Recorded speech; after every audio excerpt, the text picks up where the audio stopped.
ಶಕ್ತಿ ಯೋಜನೆ ಮಾಡಿರ್ತಕ್ಕಂಥದ್ದು ಇರ್ಬೋದು, ಗೃಹಲಕ್ಷ್ಮಿ ಯೋಜನೆ ಮಾಡಿರ್ತಕ್ಕಂಥದ್ದು ಇರ್ಬೋದು, ಆಮೇಲೆ ಅನ್ನಭಾಗ್ಯ ಮಾಡಿರ್ತಕ್ಕಂಥದ್ದು ಇರ್ಬೋದು, ಯುವ ನಿಧಿ ಮಾಡಿರ್ತಕ್ಕಂಥದ್ದು ಇರ್ಬೋದು, ಗೃಹ ಜ್ಯೋತಿ ಮಾಡಿರ್ತಕ್ಕಂಥ ಕಾರ್ಯಕ್ರಮ ಯಾಕೆ ಮಾಡಿದ್ದೀನಿ ಅಂತಂದ್ರೆ ನಿಮ್ಮ ಕೈನಲ್ಲಿ ಹಣ ಬರಬೇಕು.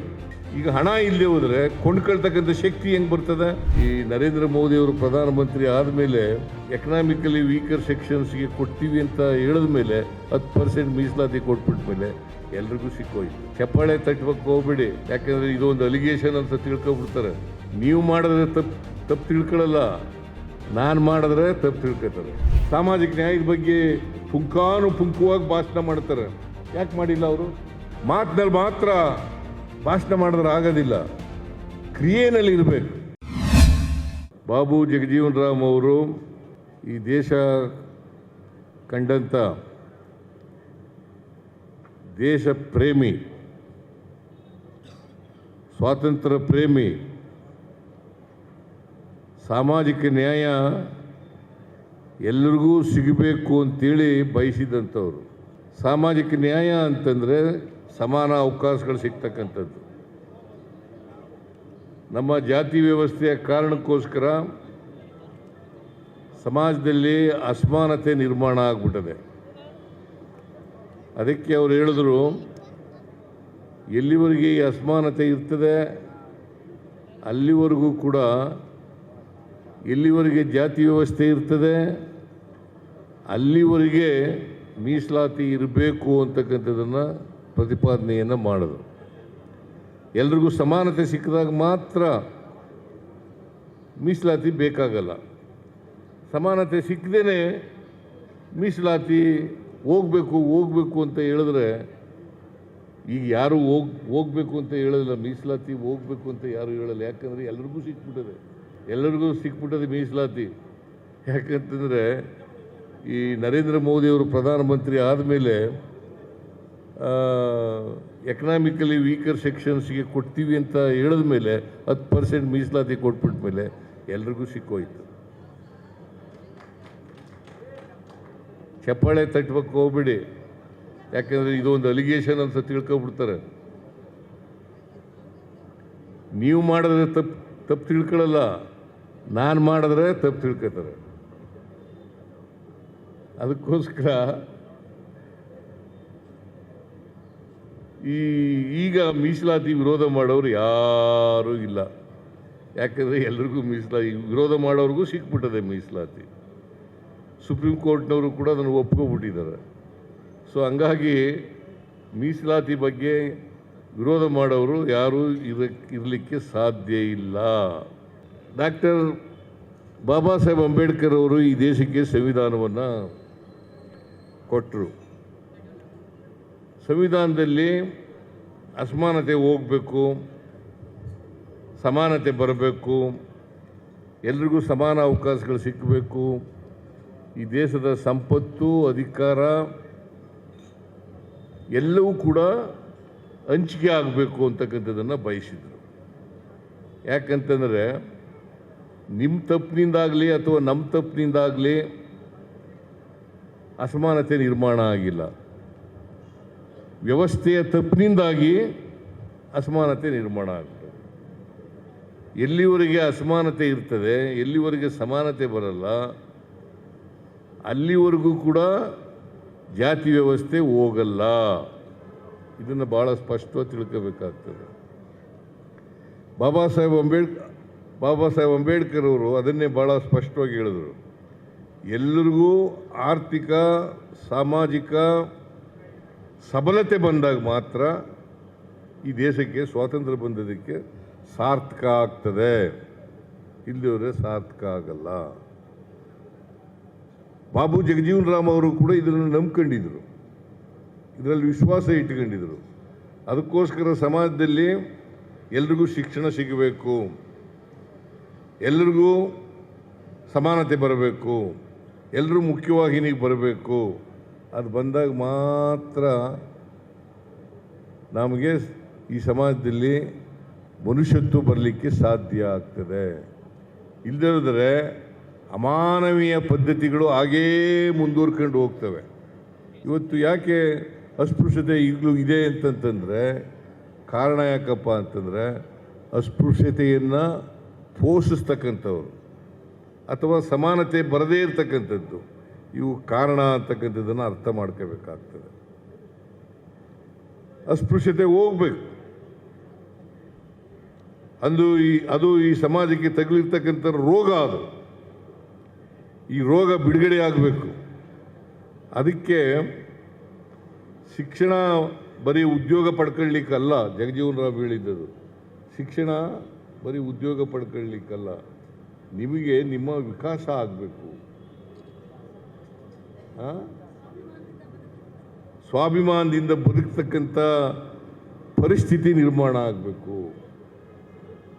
ನಿಮಗೆ ಸೂಕ್ತ ಪ್ರತಿಭೆ ಇದೆಯಲ್ಲ, ಪ್ರತಿಯೊಬ್ಬರಿಗೂ ಕೂಡ ಒಂದು ಸೂಕ್ತವಾದಂಥ ಪ್ರತಿಭೆ ಇರ್ತದೆ.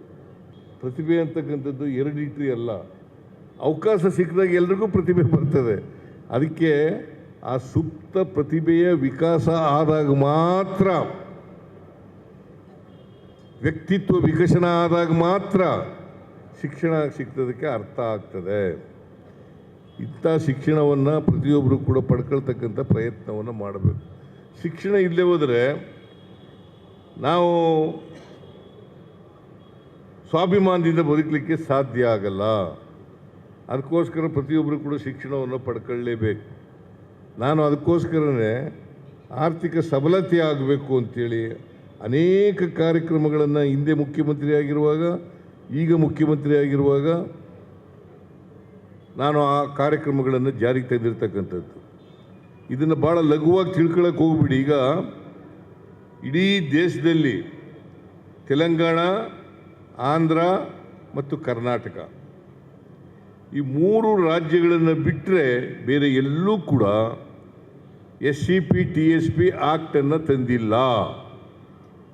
ಇಲ್ಲಿ ಭಾಳ ಜನ ವಿದ್ಯಾವಂತರು ಇದ್ದೀರಿ, ನೀವು ಯೋಚನೆ ಮಾಡಬೇಕು. ಎಲ್ಲರೂ ಇದೆಯಾ?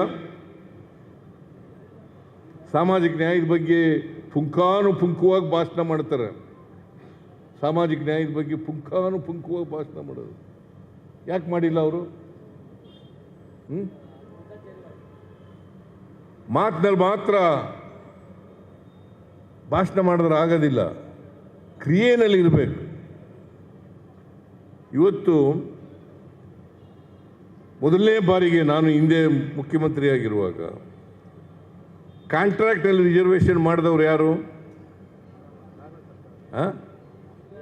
ಈಗ 50 ಲಕ್ಷ ಇದ್ದದನ್ನು 1 ಕೋಟಿ ಮಾಡಿ 2 ಕೋಟಿ ಮಾಡಿರೋರು ಯಾರು? ಮತ್ತೆ ಅದನ್ನು ಹೇಳ್ಬೇಕಲ್ವಾ? ಬೇರೆ ಒತ್ತಾಯ ಮಾಡಬೇಕಲ್ವಾ? ಒತ್ತಾಯ ಮಾಡಿದ್ರೆ ಹೆಂಗೆ? ಈಗ ನೀವು ಒತ್ತಾಯ ಮಾಡದೆ ಹೋದರೆ ನಿಮಗೆ ಲಭಿಸೋದಿಲ್ಲ. ಕೈಗಾರಿಕೋದ್ಯಮಿಗಳಿಗೆ ಸಹಾಯ ಮಾಡಲಿಕ್ಕೆ ಪ್ರಯತ್ನ ಮಾಡಿದವರು ಯಾರು? ದಲಿತರು ಕೂಡ ಕೈಗಾರಿಕೆಗಳನ್ನು ಮಾಡಬೇಕು. ಮತ್ತು ಆರ್ಥಿಕ ಸಮಾನತೆ ಸುಮ್ಮನೆ ಬಂದ್ಬಿಡ್ತದ? ಆರ್ಥಿಕ ಸಬಲತೆ ಸುಮ್ಮನೆ ಬರ್ತದ? ಅದಕ್ಕೆ ನಾನು ಅನೇಕ ಕಾರ್ಯಕ್ರಮಗಳನ್ನು ಇವತ್ತು ಶಕ್ತಿ ಯೋಜನೆ ಮಾಡಿರ್ತಕ್ಕಂಥದ್ದು ಇರ್ಬೋದು, ಗೃಹಲಕ್ಷ್ಮಿ ಯೋಜನೆ ಮಾಡಿರ್ತಕ್ಕಂಥದ್ದು ಇರ್ಬೋದು, ಆಮೇಲೆ ಅನ್ನಭಾಗ್ಯ ಮಾಡಿರ್ತಕ್ಕಂಥದ್ದು ಇರ್ಬೋದು, ಯುವ ನಿಧಿ ಮಾಡಿರ್ತಕ್ಕಂಥದ್ದು ಇರ್ಬೋದು, ಆಮೇಲೆ ಗೃಹ ಜ್ಯೋತಿ ಮಾಡಿರ್ತಕ್ಕಂಥ ಕಾರ್ಯಕ್ರಮ ಯಾಕೆ ಮಾಡಿದ್ದೀನಿ ಅಂತಂದರೆ ನಿಮ್ಮ ಕೈನಲ್ಲಿ ಹಣ ಬರಬೇಕು. ಈಗ ಹಣ ಇಲ್ಲದೆ ಹೋದರೆ ಕೊಂಡ್ಕೊಳ್ತಕ್ಕಂಥ ಶಕ್ತಿ ಹೆಂಗೆ ಬರ್ತದೆ? ಯಾರಿಗಾದ್ರೂ ಕೊಂಡ್ಕೊಳ್ತಕ್ಕಂಥ ಶಕ್ತಿ ಇರಬೇಕಲ್ಲಪ್ಪ. ನಾನು ಹಳ್ಳಿಯಿಂದ ಬಂದವನು, ನಮ್ಮ ಹಳ್ಳಿನಲ್ಲಿ ನೋಡ್ತಾ ಇದ್ದೆ, ಒಂದು ದಿನಕ್ಕೆ ಒಂದೇ ಹೊತ್ತು ಊಟ ಮಾಡ್ತಾ ಇದ್ದು ಕಾರ್ಮಿಕರು, ಒಂದು ಹೊತ್ತು ಮಾತ್ರ ಊಟ ಮಾಡ್ತಿದ್ರು. ಈಗ ಅದಕ್ಕೆ ನಾನು ಎಲ್ಲರೂ ಕೂಡ 2 ಹೊತ್ತು ಊಟ ಮಾಡಲೇಬೇಕು ಅಂತೇಳಿ ಅನ್ನಭಾಗ್ಯ ಕಾರ್ಯಕ್ರಮವನ್ನು ಜಾರಿಗೆ ತಗೋಬೇಕು. ನಾವೆಲ್ಲ ಹಳ್ಳಿನಲ್ಲಿ ಅನ್ನ ಉಣ್ತಿದ್ದು ಹಬ್ಬಗಳು ಬಂದರೆ, ಜಾತ್ರೆ ಬಂದರೆ, ನೆಂಟರು ಬಂದರೆ ಮಾತ್ರ. ಇಲ್ಲರ ಅನ್ನನೇ ಇಲ್ಲ ನಮಗೆ. ಐ ಡೋಂಟ್ ನೋ ಇಲ್ಲಿ ಎಷ್ಟು ಜನ ಇದ್ದಾರೆ ಗೊತ್ತಿಲ್ಲ ನನಗೆ ಅನ್ನ ಉಣ್ಣೋರು. ಅನ್ನ ನನಗೇನೆ ನಮ್ಮ ಮನೇಲಿ ಅನ್ನ ಮಾಡ್ತಿದ್ದದು. ನೆಂಟರು ಬಂದರೆ, ಹಬ್ಬ ಮಾಡಿದ್ರೆ, ಜಾತ್ರೆ ಮಾಡಿದ್ರೆ ಆಗ ಮಾತ್ರ ಅನ್ನ ಉಣಿಯು. ಇಲ್ಲದೆ ಹೋದರೆ ರಾಗಿ ಮುದ್ದೆ, ಜೋಳದ ಮುದ್ದೆ. ನಿಮ್ಮ ಕಡೆ ರೊಟ್ಟಿ ಏನ್ರಿ ಸಾಗರ್ ತಿನ್ನಬೇಕಾಗಿತ್ತು. ಅನ್ನ ಸಿಗ್ತಾನೇ ಇರಲಿಲ್ಲ ನಮಗೆ. ನಾನು ಕಣ್ಣಾರೆ ಕಂಡದ್ದು ಪಾಪ ಬಡವ್ರ ಮನೆಯಲ್ಲಿ, ಈ ಕೂಲಿ ಮಾಡೋರ ಮನೆಯಲ್ಲಿ ಅವರು ಅನ್ನ ಮಾಡ್ತಿರ್ಲಿಲ್ಲ. ಅನ್ನ ಮಾಡೋರ ಮನೆ ಮುಂದೆ ಹೋಗಿ ಒಂದು ತುತ್ತು ಅನ್ನಕ್ಕೆ ಮಕ್ಕಳಿಗೆ ಕಾಯಿಲೆ ಬಂದರೆ ಅನ್ನ ತಿನ್ನಿಸ್ಬೇಕು ಅನ್ನೋದು ಆಗ ಪದ್ಧತಿ. ಈಗ ಮುದ್ದೆನೂ ತಿನ್ಬೋದು ಅಂತ ಇಟ್ಕೊಳ್ಳೋಣ ಕಾಯಿಲೆ ಬಂದರೆ. ಯಾಕಂದರೆ ಜೀರ್ಣ ಆಗಲ್ಲ, ಅನ್ನ ಆದರೆ ಸುಲಭವಾಗಿ ಜೀರ್ಣ ಆಯ್ತದೆ ಅಂತೇಳಿ ಅನ್ನ ತಿನ್ನಿಸ್ಲಿಕ್ಕೆ ಕರೆಕ್ಟ್ ಬರೋರು. ನಾನು ಅದನ್ನು ಕಣ್ಣಾರೆ ನೋಡಿದ್ದೆ. ಅದಕ್ಕೋಸ್ಕರ ನಾನೇ ಅಧಿಕಾರಕ್ಕೆ ಬಂದಾಗ ಯಾರು ಕೂಡ ಹಸಿದು ಮಲಗಬಾರದು, ಎಲ್ಲರೂ 2 ಹೊತ್ತು ಊಟ ಮಾಡಲೇಬೇಕು. ಬಡವಾಗಲಿ ಬಲ್ಲಿದಾಗಲಿ, ಬಲ್ಲಿದ್ರೆ ಇಲ್ವೇ ಇಲ್ಲ ಬಿಡಿ, ಯಾರು ಕೂಲಿ ಮಾಡ್ತಾರೆ ಅವ್ರು ಮಾತ್ರ ಅನ್ನ ಉಣ್ಣವ್ರು. ಈಗ ಬಲ್ಲಿದ್ರೆಲ್ಲ ಕಾಯಿಲೆಗಳು ಬಂದ್ಬಿಟ್ಟು ಬೇರೆ ಬೇರೆ ಬಹುತೇಕ ಜನ ಕಾಯಿಲೆ ಬಂದ್ಬಿಟ್ಟಿದ್ದಾವೆ. ಈಗ ನನಗೆ ಶುಗರ್ ಕಾಯಿಲೆ ಬಂದ್ಬಿಟ್ಟಿದೆ. ಈಗ ನಾನು ಚಪಾತಿ ತಿಂತೀನಿ, ಅನ್ನನೇ ತಿನ್ನೋದಿಲ್ಲ, ಬಿಟ್ಬಿಟ್ಟಿದ್ದೀನಿ. ಈಗ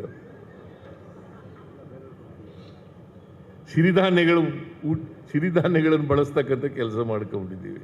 ಸೊ ನಾನು ಯಾಕೆ ಈ ಮಾತನ್ನೆಲ್ಲ ಹೇಳ್ತಾ ಇದ್ದೀನಿ ಅಂತಂದರೆ, ಸಮಾಜದಲ್ಲಿ ನಾವು ಎಲ್ರಿಗೂ ಆರ್ಥಿಕವಾಗಿ, ಸಾಮಾಜಿಕವಾಗಿ, ಶೈಕ್ಷಣಿಕವಾಗಿ ಶಕ್ತಿ ತುಂಬದೆ ಹೋದರೆ ಸಮಾನತೆ ಬರಲ್ಲ. ಆ ಸಮಾನತೆ ಬರಬೇಕಾದ್ರೆ ಎಲ್ರಿಗೂ ಶಕ್ತಿ ಬರಬೇಕು, ಎಲ್ರಿಗೂ ಶಿಕ್ಷಣ ಸಿಗಬೇಕು, ಎಲ್ರಿಗೂ ಅಧಿಕಾರದಲ್ಲಿ ಪಾಲು ಸಿಗಬೇಕು, ಎಲ್ರಿಗೂ ಸಂಪತ್ತಿನಲ್ಲಿ ಪಾಲು ಸಿಗಬೇಕು. ಆಗ ಮಾತ್ರ ಸಾಧ್ಯ ಆಗ್ತದೆ. ಜಾತಿ ಅಷ್ಟು ಸುಲಭವಾಗಿ ಹೋಗೋದಿಲ್ಲ. ನಮ್ಮಲ್ಲಿ ಬೇರು ಬಿಟ್ಬಿಟ್ಟಿದೆ ಜಾತಿ. ಭಾಳ ದೀರ್ಘಕಾಲದಿಂದ ಜಾತಿ ಬೇರು ಬಿಟ್ಬಿಟ್ಟಿದೆ. ಚಲನೆ ಇಲ್ಲ ನಮ್ಮ ಜಾತಿ ವ್ಯವಸ್ಥೆಗೆ. ನಮ್ಮ ಜಾತಿ ವ್ಯವಸ್ಥೆ ಇದೆಯಲ್ಲ, ಚಲನೆ ಇಲ್ಲ. ಎಲ್ಲಿ ಚಲನೆ ಇರೋದಿಲ್ಲ ಅಲ್ಲಿ ಆರ್ಥಿಕವಾಗಿ, ಸಾಮಾಜಿಕವಾಗಿ ಬದಲಾವಣೆ ಆಗುತ್ತೆ. ಅದನ್ನು ಬಾಬು ಜಗಜೀವನ್ ರಾಮ್ ಅವರು ಮಂತ್ರಿಯಾಗಿ, ಕೃಷಿ ಸಚಿವರಾಗಿ ಆಹಾರದ ಮಹತ್ವವನ್ನು ಅರ್ಥ ಮಾಡ್ಕೊಂಡಿದ್ರು. ಆಹಾರ ಮತ್ತು ಕೃಷಿ ಸಚಿವರಾಗಿದ್ದರು ಅವರು. ಅದಕ್ಕೋಸ್ಕರನೇ ಈ ದೇಶದಲ್ಲಿ ನಾವು ಎಲ್ರಿಗೂ ಆಹಾರ ಸಿಗ್ತಾ ಇರಲಿಲ್ಲ. ನಾವು ಸ್ವಾವಲಂಬಿಗಳಾಗಿರಲಿಲ್ಲ ದೇಶದಲ್ಲಿ. ಹಸಿರು ಕ್ರಾಂತಿಯನ್ನು ಮಾಡಲಿಕ್ಕೆ ಬಾಬು ಜಗಜೀವನ್ ರಾಮ್ ಅವರು ಕಾರಣ ಅಂತಕ್ಕಂಥದ್ದನ್ನು ನಾವು ಮರೀಲಿಕ್ಕೆ ಸಾಧ್ಯ ಇಲ್ಲ. ಎಲ್ರಿಗೂ ಆಹಾರ ಸಿಗಬೇಕು. ಜನಸಂಖ್ಯೆ ಬೆಳೀತಾ ಇದೆ. ಆ ಜನಸಂಖ್ಯೆಗೆ ಅನುಗುಣವಾಗಿ ಆಹಾರದ ಉತ್ಪಾದನೆಯೂ ಜಾಸ್ತಿ ಆಗಬೇಕಲ್ಲ. ಅದನ್ನು ಮಾಡಿದವರು ಬಾಬು ಜಗಜೀವನ್ ರಾಮ್. ರಕ್ಷಣಾ ಸಚಿವರಾಗಿ,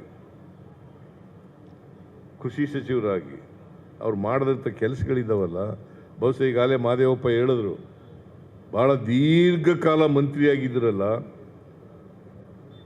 ಆ ಮಂತ್ರಿಯಾಗಿ ಬರೀ ಆಡಂಬರಕ್ಕೆ ಮಂತ್ರಿ ಆಗಿರಲಿಲ್ಲ, ಮಂತ್ರಿ ಆಗಬೇಕು ಅಂತ ಮಂತ್ರಿ ಆಗಿರಲಿಲ್ಲ. ಅವರು ಹೆಜ್ಜೆ ಗುರುತುಗಳನ್ನು ಬಿಟ್ಟು ಹೋಗಿದ್ದಾರೆ. ಒಬ್ಬ ದಕ್ಷ ಆಡಳಿತಗಾರರಾಗಿ, ಮೇಧಾವಿ ರಾಜಕಾರಣಿ. ಅಂಥವ್ರನ್ನ ಇವತ್ತು ನಾವು ನೆನ್ಕೊಳ್ತಕ್ಕಂಥದ್ದು ಅತ್ಯಂತ ಅವಶ್ಯ ಅಲ್ವಾ? ನಮಗೆಲ್ಲ ಮಾರ್ಗದರ್ಶಕರು ಅವರು. ಅವರ ಆಡಳಿತ ಮಾರ್ಗದರ್ಶಕ. ಅವರು ಹೋರಾಟ ಮಾಡಿದ್ದು ಸಾಮಾಜಿಕ ನ್ಯಾಯಕ್ಕೋಸ್ಕರ ಹೋರಾಟ ಮಾಡಿದ್ದು. ಸಂವಿಧಾನವನ್ನು ಜಾರಿಯಾಗಬೇಕು, ಅದರ ಎಲ್ಲ ವಿಧಿಗಳು ಕೂಡ ಜಾರಿಯಾಗಬೇಕು ಅಂತೇಳಿ ಪ್ರಯತ್ನ ಪಟ್ಟವರು.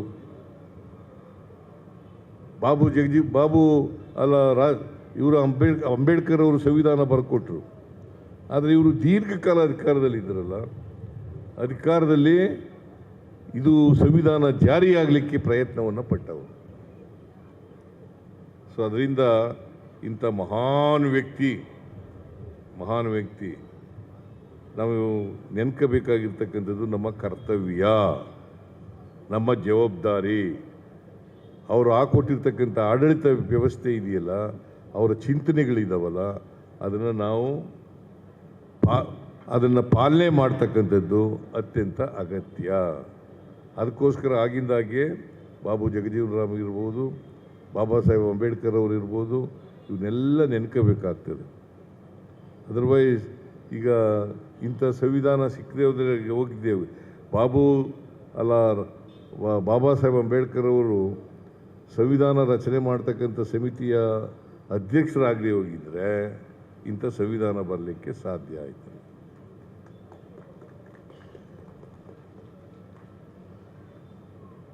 ಇವರೆಲ್ಲ ದಲಿತ ಸಮಾಜದಲ್ಲಿ ಹುಟ್ಟಿದವರು, ಕಷ್ಟ ಗೊತ್ತಿತ್ತು, ಅವರಿಗೆ ಬದುಕು ಗೊತ್ತಿತ್ತು, ಸಮಾಜ ಗೊತ್ತಿತ್ತು. ಅದಕ್ಕಾಗಿ ಅವರು ಅದನ್ನು ಅನುಭವಿಸಿದ್ದರಿಂದ, ಆ ಅನುಭವ ಇದ್ದದರಿಂದ ಅದಕ್ಕೆ ಪರಿಹಾರ ಕಂಡುಹಿಡಿತಕ್ಕಂಥ ಪ್ರಯತ್ನವನ್ನು ಮಾಡಿ. ಈ ಪರಿಹಾರ ಕಂಡುಹಿಡಿತಕ್ಕಂಥ ಪ್ರಯತ್ನ ಮಾಡದೆ ಹೋಗಿದ್ರೆ ಇವತ್ತು ನಾವ್ಯಾರೂ ಕೂಡ ಶಿಕ್ಷಣ ಪಡ್ಕೊಳ್ಳಿಕ್ಕೆ ಆಗ್ತಾ ಇರಲಿಲ್ಲ, ನಾವ್ಯಾರೂ ಕೂಡ ರಾಜಕಾರಣಿಗಳಾಗಲಿಕ್ಕೆ ಆಗ್ತಾ ಇರಲಿಲ್ಲ, ನಾವ್ಯಾರೂ ಕೂಡ ಮುಖ್ಯಮಂತ್ರಿಗಳಾಗಲಿಕ್ಕೆ ಸಾಧ್ಯ ಆಯ್ತಿರಲಿಲ್ಲ. ಇದನ್ನೆಲ್ಲ ನಾವು ಅರ್ಥ ಮಾಡ್ಕೋಬೇಕಾಗ್ತದೆ. ಅದಕ್ಕೋಸ್ಕರ ಬಾಬು ಜಗಜೀವನ್ ರಾಮ್ ಅವ್ರನ್ನ ನೆನ್ಕೊಳ್ತಕ್ಕಂಥ ಪ್ರಯತ್ನವನ್ನು ಮಾಡೋಣ, ಮತ್ತು ಅವರು ಕೊಟ್ಟಿರ್ತಕ್ಕಂಥ ದಾರಿನಲ್ಲಿ ನಡೀಲಿಕ್ಕೆ ಪ್ರಯತ್ನ ಮಾಡೋಣ. ನಾವು ಇನ್ನೊಬ್ಬ ಬಾಬಾ ಸಾಹೇಬ್ ಅಂಬೇಡ್ಕರ್ ಆಗೋಕ್ಕಾಗಲ್ಲ, ಇನ್ನೊಬ್ಬ ಬಾಬು ಜಗಜೀವನ್ ರಾಮ್ ಆಗೋಕ್ಕಾಗಲ್ಲ. ಆದರೆ ಅವರು ಬಿಟ್ಟೋಗಿರ್ತಕ್ಕಂಥ ಹೆಜ್ಜೆಗಳಿದ್ದವಲ್ಲ, ಅವರ ಆಡಳಿತದ ವೈಖರಿ ಇತ್ತಲ್ಲ, ಅವರ ದಕ್ಷತೆ ಇತ್ತಲ್ಲ, ಅದೇ ರೀತಿ ನಡೀತಕ್ಕಂಥ ಪ್ರಯತ್ನವನ್ನು ಮಾಡಬೇಕು. ಮತ್ತು ಯಾರಿಗೋಸ್ಕರ ಚಿಂತನೆ ಮಾಡ್ತಾಯಿದ್ರು, ಕಟ್ಟ ಕಡೆಯ ಮನುಷ್ಯ, ಅವನಿಗೂ ನ್ಯಾಯ ಸಿಗಬೇಕು ಅಂತ ಚಿಂತನೆ ಮಾಡ್ತಾ ಇದ್ರಲ್ಲ, ಅಂಥ ಚಿಂತನೆಗಳನ್ನು ನಾವು ಕೂಡ ಅಳವಡಿಸ್ಕೊಳ್ತಕ್ಕಂಥ ಪ್ರಯತ್ನವನ್ನು ಮಾಡದೆ ಅಂಬೇಡ್ಕರ್ ಅವರಿಗೆ, ಬಾಬು ಜಗಜೀವನ್ ರಾಮ್ ಅವರಿಗೆ ಸಲ್ಲಿಸ್ತಕ್ಕಂಥ ಗೌರವ ಅಂತಕ್ಕಂಥ ಮಾತುಗಳನ್ನು ಹೇಳಲಿಕ್ಕೆ ಪ್ರಯತ್ನ. ಮತ್ತು ಇದೇ ಸಂದರ್ಭದಲ್ಲಿ ಇವತ್ತು ಬಾಬು ಜಗಜೀವನ್ ರಾಮ್ ಅವರ ಪ್ರಶಸ್ತಿಗಳನ್ನು ಕೊಟ್ಟಿದ್ದೀರಿ. ಇಲ್ಲಿ ಯಾರ್ಯಾರು ಬಾಬು ಜಗಜೀವನ್ ರಾಮ್ ಅವರ ಪ್ರಶಸ್ತಿಗಳನ್ನು ಸ್ವೀಕಾರ ಮಾಡಿದ್ದಾರೆ ಎಲ್ಲ ಪುರಸ್ಕೃತರಿಗೆ ಅಭಿನಂದನೆಗಳನ್ನು ಈ ಸಂದರ್ಭದಲ್ಲಿ ಹೇಳಲಿಕ್ಕೆ ಬಯಸ್ತೇನೆ.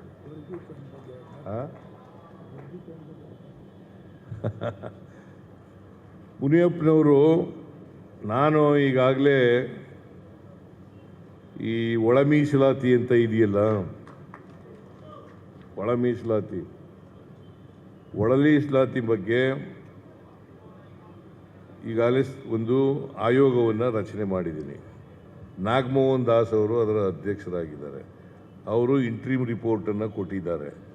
ಒಳ ಮೀಸಲಾತಿ ಬಗ್ಗೆ ಯಾರೂ ಸಂಶಯ ಇಟ್ಕೋಬೇಕಾದಂಥ ಅಗತ್ಯ ಇಲ್ಲ. ಸುಪ್ರೀಂ ಕೋರ್ಟ್ ವರದಿ ಕೊಟ್ಟಿರೋದ್ರಿಂದ ನಾವು ಅದನ್ನು ಪಾಲನೆ ಮಾಡಲೇಬೇಕು. ನಮ್ಮ ಸರ್ಕಾರ ಅದನ್ನು ಜಾರಿ ಮಾಡಲಿಕ್ಕೆ ಬದ್ಧವಾಗಿದೆ. ಆದರೆ ವೈಜ್ಞಾನಿಕವಾಗಿ, ಸಂವಿಧಾನಾತ್ಮಕವಾಗಿ ಅದನ್ನು ಮಾಡಬೇಕಾಗ್ತದೆ. ಅದಕ್ಕೋಸ್ಕರ ನಾಗಮೋಹನ್ ದಾಸ್ ಅವರು 2 ತಿಂಗಳು ಟೈಮನ್ನು ಕೇಳಿದ್ದಾರೆ. ನಾನು 2 ತಿಂಗಳು ಟೈಮನ್ನು ಕೊಟ್ಟಿದ್ದೇನೆ. ಆ ವರದಿ ಬಂದ ತಕ್ಷಣವೇ ನಾವು ಒಳ ಮೀಸಲಾತಿಯನ್ನು ಯಾರಿಗೂ ಅನ್ಯಾಯ ಆಗದ ರೀತಿಯಲ್ಲಿ, ಎಲ್ಲರಿಗೂ ನ್ಯಾಯ ಸಿಗೋ ರೀತಿಯಲ್ಲಿ ಮಾಡ್ತೇವೆ. ಸುಪ್ರೀಂ ಕೋರ್ಟ್ ಆದೇಶವನ್ನು ಪಾಲನೆ ಮಾಡ್ತೀವಿ. ದಯಮಾಡಿ ನಾನು ನಿಮ್ಮಲ್ಲಿ ಯಾರ್ಯಾರು ಇನ್ನೂ ಸಂಶಯ ಇಟ್ಕೊಂಡು, ಅವನು ಯಾವನೋ ಬಂದಿದ್ದ ಈಗ ನಮಗಲ್ಲಿ, ಅವ್ರು ಯಾರು ಹೆಸರೇನು ಹೋದ್ರ, ಅವ್ರು ಹೇಳಿದ್ರು, ಸರ್ ಒಳ ಮೀಸಲಾತಿ ಮಾಡಿ ಸರ್ ಅಂತ. ಮಾಡ್ತೀವಿ ಹೋಗಯ್ಯ ಅಂತಂದೆ. ನಾನು ಮಾತಾಡೋದೇ ಹಿಂಗೆ, ನೋಡಪ್ಪ, ನೀವು ಬೇಡ ಅಂದರೂ ನಾವು ಮಾಡ್ತೀವಿ. ಬಿಕಾಸ್ ಸುಪ್ರೀಂ ಕೋರ್ಟ್ ಡಿಸಿಷನ್ ಬಂದ ಮೇಲೆ ಮಾಡದೇ ಇರೋಕ್ಕಾಗ್ತದೇನ್ರಿ? ಅದರಿಂದ ಯಾರು ಸಂಶಯ ಪಟ್ಕೋಬೇಡಿ, ಯಾರು ಹೋರಾಟ ಮಾಡೋಕ್ಕೆ ಹೋಗಬೇಡಿ. ಇದು 100ಕ್ಕೆ 100. ಆಮೇಲೆ ಸಾರ್, ಈ ಆಂಜನೇಯ ಇದನ್ನಲ್ಲ, ಸುಮ್ಮನಿರೋದಿಲ್ಲ ಸಾರ್. ಬಡ್ತಿ ಮೀಸಲಾತಿನಲ್ಲಿ ಮಾಡಿಬಿಡ್ತಾವ್ರೆ ಸರ್. ಬಡ್ತಿ ಮೀಸಲಾತಿ ಮಾಡ್ತಾ ಇಲ್ಲ ಆಂಜನೇಯ. ಒಂದು ವೇಳೆ ಮಾಡಿದ್ರೆ ನಿಲ್ಲಿಸ್ತೀವಿ. ಇದು ಒಳ ಮೀಸಲಾತಿ ಆಗೋವರಿಗೆ ಉದ್ಯೋಗ ಇದು ಮಾಡಬೇಕಲ್ಲ ಎಂಥದ್ದು. ನಾರಾಯಣ ಸ್ವಾಮಿ ಕೂತು ಯಾಕೆ ಇದ್ಬಿಟ್ಟೆ?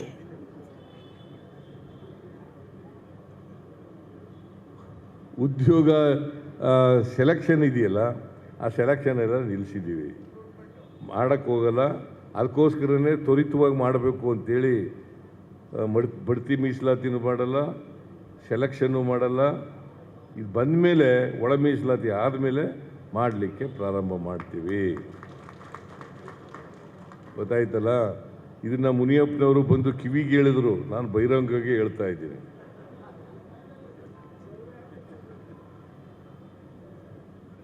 ಸೊ ಇಷ್ಟು ಹೇಳಿ